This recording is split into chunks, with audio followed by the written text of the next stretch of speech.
So yun guys, ang conclusion ko sa video na ito, kung ano nga ba yung mas sulit or mas affordable bilhin, kung per kilo ba na tela or per rolyo na tela.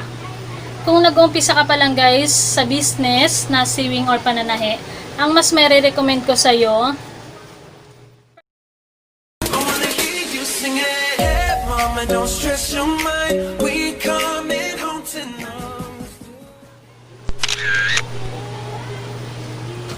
hello guys! Salamat sa patuloy na pagsubaybay sa aking YouTube channel na Maribeth Amistad.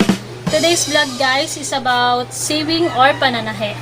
So, pag-usapan naman natin guys kung ano nga ba yung mas sulit or mas affordable bilhin na tela, kung per rolyo ba or per kilo. So yun guys, kung nakikita nyo, meron akong 4 na plastic dyan na tela. And umpisa na nga natin dun sa per kilo na tela. So, meron akong 4 na plastic dito guys na tela, na plastic na may tela. So, per kilo siya guys. Ang bili ko sa per kilo is 165. Pero kung 50 kilos pababa yung binili nyo guys, is 175. Pero kung 50 kilos pataas, 165 ang binibigay ng mga nagtitinda ng mga nagbebenta ng tela dyan sa Plaza sa Taytay.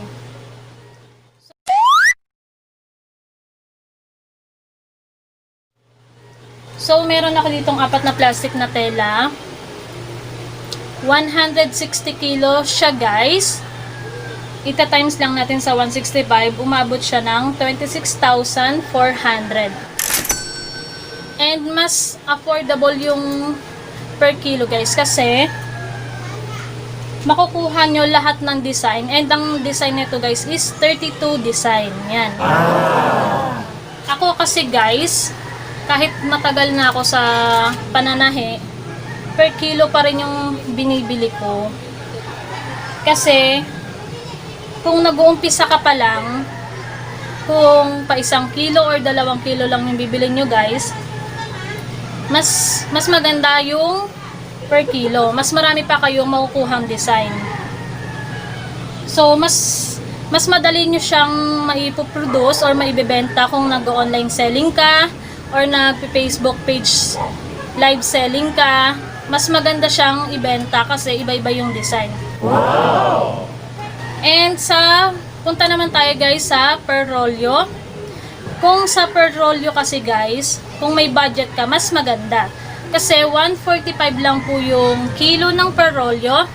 Pero ang 10 rolyo lang niya is 10 design lang ang makukuha nyo. So, kwentahin naman natin guys yung ang alam ko kasi guys, ang isang per rolyo umaabot siya ng mga 26 or 27 kilos. So, punta na lang tayo dun sa 26 times 145. Ay, 260 kasi 10 rolyo siya eh. 260 times 145. Yan guys, yung lumabas 37,700. 10 rolyo na siya guys, pero 10 design lang. So, kung may budget ka naman, mas maganda po. Mas maganda naman po talaga yung rolyo kaysa sa per kilo. Mas makakamura kayo. Kaso lang, sa per kilo kasi, ay sa per rolyo kasi, mas konti lang yung design na makukuha nyo. Hindi katulad sa per kilo, marami kayong makukuha. Kung pa 1 kilo ka lang or mahigit pa sa 1 kilo, mas marami kayong makukuhang design. Hi, I'm Maribeth Amistad, your Taytay Sewing Entrepreneur. If you are looking for videos and tutorials about sewing o pananahe, extra income, Facebook live selling at online selling business ideas, ito ang channel na para sa iyo. Meron akong 32 design na nakuha kahapon. Ayan. 160 kilos siya lahat.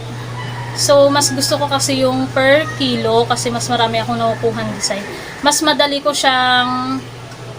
Mas madali ko siyang maiproduce or maibenta sa Facebook page live selling ko or sa online selling ko. Wow! Mas umiikot yung puhunan nyo. Mas madali kayo makakabili agad ng tela. Kasi kung per rolyo kayo, mas okay naman siya kasi mas mura. Yun nga lang, mas konti yung design niya. So yun guys, ang conclusion ko sa video na ito, kung ano nga ba yung mas sulit or mas affordable bilhin, kung per kilo ba na tela or per rolyo na tela. Kung nag-umpisa ka pa lang guys sa business na sewing or pananahe, ang mas may recommend ko sa'yo, per kilo na tela. Sa per kilo na tela kasi guys, mas makokontrol mo yung pag-budget mo sa pagbili mo ng tela and mas marami ka pang design na makukuha. And kung ikaw naman yung klase na mas maraming budget para bumili ng tela, mas maganda naman kung per rolyo na tela. And mas marami ka pang makukuha na design. And i-share ko lang sa inyo guys na lahat ng tela ko cotton spandex, and lahat ng items ko ako rin po ang nananahi. And nagla-live selling din ako guys sa aking Facebook page na Sewing Better Life Maribeth Amista. And sana marami kayong natutunan sa aking video. So, yun guys. Thank you for watching and don't forget to subscribe, like, and share. And click mo na yung notification bell para kung may bago akong upload na video, lagi kayong updated. So, thank you for watching guys. And bye-bye! Salamat sa panonood ng video na ito tungkol sa sewing o pananahi. Kung bago ka pa lang sa YouTube channel Maribeth Amista, comment mo kung saang lugar ka nakatira para pwede kong i-shoutout at i-promote ang iyong YouTube channel sa mga susunod kong vlog. Maaari nyo ring i-comment sa video na ito ang inyong mga tanong tungkol sa sewing o pananahi.